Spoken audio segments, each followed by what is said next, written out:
நடிகர் விஜய் அரசியல் வந்தாலும் வந்தாரு. தமிழ்நாட்டில் இருக்கக்கூடிய அரசியல்வாதி எல்லாரும் பீதியா இருக்காங்க. இந்த பீதி அடங்கிறதுக்குள்ளார அடுத்த மாசம் மதுரையில ஒரு பெரிய மாநாடு நடக்கிறதா தகவல் வந்திருக்கு. நடிகர் விஜய் தமிழக வெற்றி கழகம் ஸ்டார்ட் பண்றேன்னு சொன்னதும் இதை வருத்தப்படுறதா இல்ல சந்தோஷப்படுறதான்னு அவங்க ஃபேன்ஸ் கன்ஃபியூஷன்ல இருந்தாங்க. ஏன்னா கட்சி ஸ்டார்ட் பண்ற சந்தோஷம் சேர்த்து இவர் படம் நடிக்க மாட்டேன்னு சொன்னது மிகப்பெரிய ஷாக்கிங்காகவும் இருந்தது.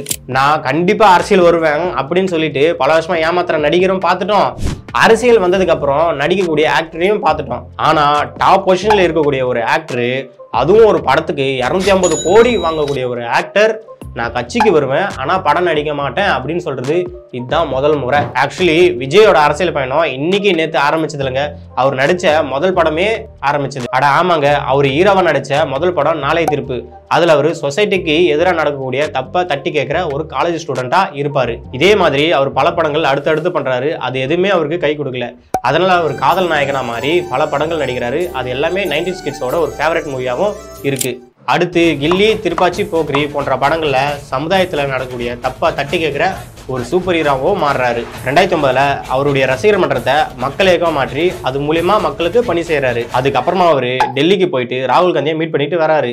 அதை பார்த்த திமுக அவருடைய காவலன் படத்தை வெளிவிடாம பெரும் பிரச்சனையை பண்றாங்க. அதனால விஜய் அதிமுகவுக்கு ஆதரவா இருப்பான்ட்டு எதிர்பார்த்தாங்க.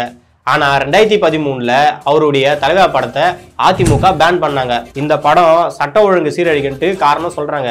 ஆனா அந்த படத்தினுடைய டைட்டில் கீழே டைம் டு லீட் அப்படின்ற ஒரு வாக்கியத்தை ஜெயலலிதாவுக்கு பிடிக்காதனால பேன் பண்றேன்ட்டு சிலர் சொல்றாங்க. எப்படியோ இந்த படத்தை பல போராட்டங்கள் பண்ணி இந்த படத்தை ரிலீஸ் பண்ணாங்க. அதுக்கப்புறம் மோடி தமிழ்நாட்டுக்கு வரும்போது அவரை போய் மீட் பண்ணாரு. இங்க திமுக அதிமுக 2 கட்சி கூட வாய்க்கா தகரனால இவர் பிஜேபி கூட கூட்டணி இருக்காருன்ட்டு சில பேர் உருட்டிட்டு இருந்தாங்க. 2016 டிமான்ஸ்ட்ரேஷன் பண்ணும்போது அதை எதிர்த்து கருத்தை தெரிவிச்சாரு. அதுக்கு அடுத்தது ஜல்லிக்கட்டுக்கு ஆதரவா ஒரு வீடியோவை போஸ்ட் பண்றாரு. இது பத்தாதுன்னு மெர்சல் படத்துல ஜிஎஸ்டி பத்தி விமர்சனம் பண்றாரு. அதனால பிஜேபி கூடயும் டமால் டிமல் ஆயிடுச்சு. அடுத்து வெளிவந்த சர்க்கார் படத்துல விஜய் தன்னுடைய முழு அரசியல் கனவையும் டைரக்டா காமிச்சிருப்பாரு. இதுல இருந்து பாருங்க, அப்பத்துல இருந்தே ஆளு ஃபுல் அரசியலையும் தான் ஈடுபாடோட இருக்காரு போது. போன வருஷம் தொகுதி வாரியா 10th + 2 ஃபர்ஸ்ட் 3 இடத்துல வந்த ஸ்டூடெண்ட்டுக்கு ஸ்காலர்ஷிப் வழங்க ஏற்பாடு பண்ணியிருந்தாரு. அப்போ ஸ்டூடெண்ட்ஸ் கிட்ட பேசின விஜய், காசை வாங்கிட்டு ஓட்டு போடாதீங்க, உங்க பேரண்ட்ஸ் கிட்ட நீங்க சொன்னா கண்டிப்பா கேட்பாங்க அப்படின்னு சொன்னாரு.